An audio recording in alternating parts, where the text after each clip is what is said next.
como é essa categoria feminina? Rola? Existe? O automobilismo hoje está muito inclusivo, né? A FIA, que é o nosso órgão máximo, que é a Federação Internacional de Automobilismo, criou um evento chamado Girls on Track. Uhum. Então, todos os países é preciso ter essa inclusão. As nossas categorias hoje já existem, por exemplo, mulheres mecânicas, mulheres engenheiras, mulheres pilotos. Existem 2 pilotos, né, na Porsche Cup hoje. Então, ele está muito inclusivo para trazer o público feminino. Na época, ela corria com os homens. Ela era super minoria, claro, talvez só existisse ela. Eu não acompanhei muito essa época. É que a pode, Fórmula né? 1... Pode. Sempre que pode. antigamente Sempre não pode. existia essa divisão de categoria de homem e mulher. Aham. Se ela tivesse o talento, ela ia correr junto. E na verdade é assim até hoje. Porém, a FIA criou há uns anos atrás uma categoria chamada W Series, W Series, que é uma só de mulher. Uhum. E aí só corria mulher. E agora mudou de nome, virou F1 Academy. Uhum. E aí ela tem 2 brasileiras, é só mulher. Aí geralmente as campeãs, como é uma categoria de acesso, elas vão ter direito a fazer testes em categorias que estão mais acima. Talvez Fórmula 3 ou Fórmula 2. E quem sabe a Fórmula 1, né? A gente tá esperando chegar aí alguma. Interessante, porque de fato eu nunca tinha ouvido falar, assim. É foda, porque então quer dizer que ela competia com a galera na época e que foda isso, velho. Eu vou dar uma pesquisada. Essa categoria que ele citou, a W Series, só pode correr as mulheres, mas o automobilismo nunca houve divisão. Em qualquer onda, categoria. velho, eu não sabia disso. E tem mais história, pô. Na Fórmula Indy é mais comum. Na Fórmula Indy já correu várias mulheres e tem uma que ganhou, pô. Se chama Danica Patrick. Uhum. É a única mulher que tem uma vitória numa categoria desse tipo. Assim, Sabe a nacionalidade dela? Ela é americana. Americana? Ela ganhou uma corrida no Japão. A Fórmula 1 também já teve piloto mulher. Sim, teve, e se na década não me de engano, 70. chegou a pontuar, fazer uma pontuação em uma etapa. Década de Não 70. me recordo agora quem foi. Eu não lembro o nome dela também. Não. Caramba, super interessante, velho. Tu falou da questão de, eu fiz merda, já passei, bati, levei outro. Quando tu leva outro contigo, perde pontuação, assim, como é o esquema nisso? O caba fica puto. É uma parada, dá uma de pá aqui. Tamo competindo, né? Então fica todo mundo muito nervoso, né? Aí eu fico, tipo, numa parada dessa, o cara leva pro coração e faz assim, meu irmão, Sérgio Ramalho é um otário, ele me pegou ali na fuleiragem, ele me pegou ali, ele me tirou da jogada, porque tem isso, não tem também? Acontece, tem muita treta, né? Tem. Então, às vezes, por mais que você tome a atitude correta, vá lá no box do cara e falou, pô, cara, me desculpa. A gente nunca gosta de falar com todas as letras de boca cheia, eu errei. Você tenta arrumar ali uma desculpa, né, tal, mas no fim você tem que ser honesto com quem você tá competindo, porque amanhã você vai dividir outra freada com ele. Então, às vezes você vai lá, conta uma história muito bonita e mesmo assim o cara não tá nem aí, fala, na próxima corrida eu te pego. Eu te digo isso até, Sérgio, porque só em saber tudo que eu tô sabendo agora, aprendendo com vocês, você vê que, porra, mexe pra caralho com o psicológico da galera. Porque, velho, o que é que eu consigo analisar? Tu já tá numa parada que é uma alta competição, tem essa questão de riscos, tem toda a questão do ambiente, tem risco que talvez hoje não seja mais como era antigamente, né? Eu não vejo acontecer muita coisa drástica. Hoje assim, é bem como... mais seguro, mas ainda não tem. entendo, mas eu pelo menos eu não vejo notícias. Que nem ele falou, olha só, pequeno, quer se machucar, fica em casa. Mas eu tô pontuando porque assim, são vários fatores, inclusive a equipe que tô descobrindo agora, tipo, você não tá lá só correndo, não tem uma autonomia 100%, tem uma galera ali junto. Eu imagino que tudo isso mexe com o psicológico do cara muito além do que qualquer competição, assim. Eu vou comparar com futebol, tá? Eu acho muito além.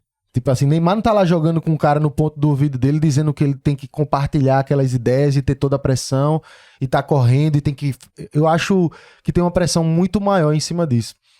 Eu não vou falar nem só do teu psicológico, mas eu digo como um todo. A galera lá, ó. A galera é meio abalada, a galera é meio nervosa, a competição é tamo competindo, é desse jeito mesmo, ou é uma coisa mais leve?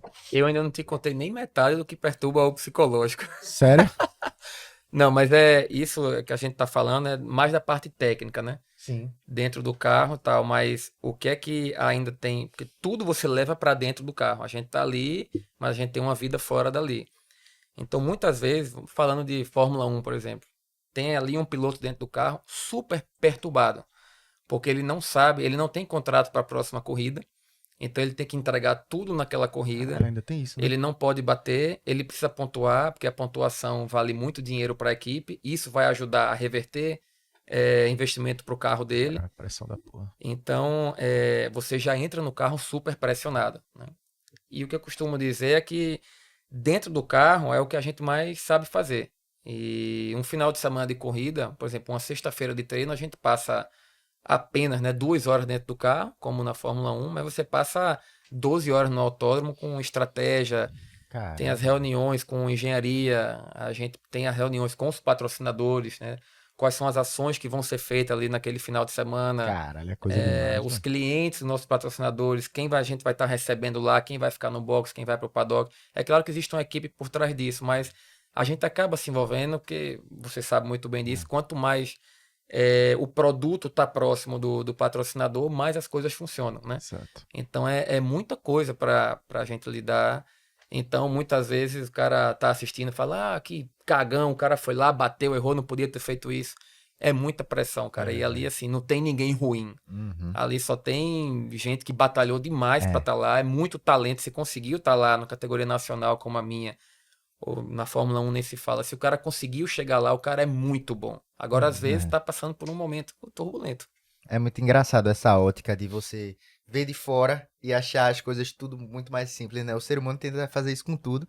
E eu vi muita gente falando isso, mas no meio do futebol, né? Porque saiu uma pesquisa, semana passada, que fizeram, e em média 47% dos homens brasileiros dizem que se tivessem tido a oportunidade seriam jogadores de futebol profissional.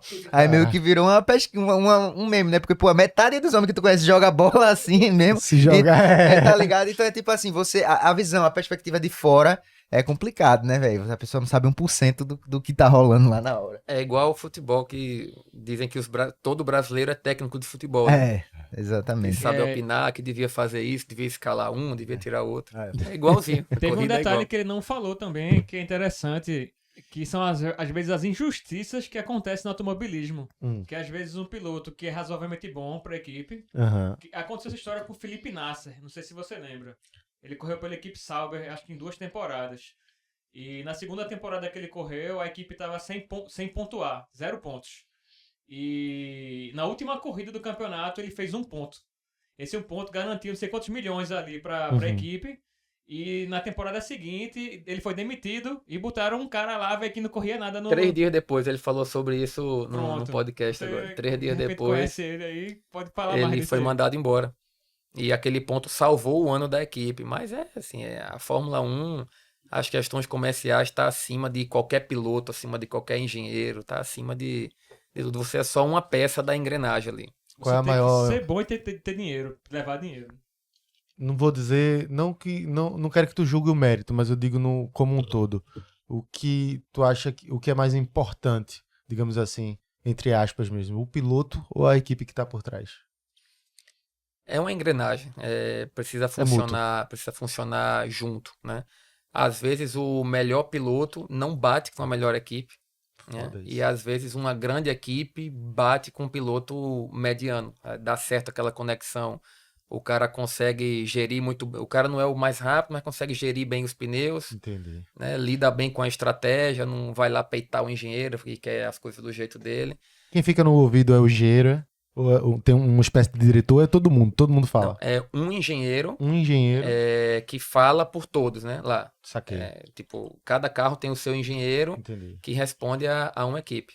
Fala com uma pessoa só, no caso. Às vezes, se é para levar um esporro, aí entra o chefe de equipe no rádio lá pra falar alguma Botar coisa. mais pressão. Fala, você tá falando isso, outro isso, mas eu quero desse jeito. Então, Meu irmão, decida aí essa porra que eu tô a 300 km por hora, meu irmão. Isso aí que ele falou, a gente pode ilustrar com exemplos muito bons. Na Red Bull, por exemplo, tu tinha no ano passado Sérgio Pérez e Max Verstappen. Sim. A princípio, a melhor equipe. Certo. Max Verstappen foi campeão. Sérgio Pérez ficou muito atrás. E pra tu ter ideia, no campeonato de construtores é a soma dos pontos dos 2 pilotos. A Red Bull não foi campeã porque o segundo piloto, que seria Sérgio Pérez, não somou ponto suficiente, pô. E quem foi campeão de construtor foi a McLaren. Ou seja, o Verstappen carregou nas costas, né? O time. E tem um caso mais curioso ainda, pra mim, que é o mais bizarro, que ele pode até compactuar comigo ou não, que é o caso da Aston Martin, que o dono da equipe é um bilionário canadense e um dos pilotos é filho desse cara. E ele só corre lá porque é filho do cara. E até agora, assim, ele não teve muitos resultados expressivos, assim. Como é o nome dele? Lance Stroll e o pai dele é Lawrence Stroll. Ele tava, né, nessa última. Aí é muito curioso, assim, porque ele só corre ali porque o pai dele é dono do... Eu não sei até quando, né? Ele vai ficar nessa, enfim. Aí tu jogou a crítica aqui. Aí tu tá esperando que o cara dê a opinião dele pra gerar Eu polêmica joguei em a cima crítica porque o piloto reserva da Aston Martin é um brasileiro chamado Felipe Drugovich. E que, inclusive, nos testes... Como é que ele é brasileiro com esse sobrenome aí? Pois é. Todos os pilotos brasileiros vão ter uns nomes, assim, estrangeiros. E esse cara fez tempos melhores do que o Lance Stroll e, mesmo assim, ele fica ali na reserva, velho. Pra mim, ele devia entrar no lugar desse cara, tá ligado? Mas o pai dele batalhou muito pro país.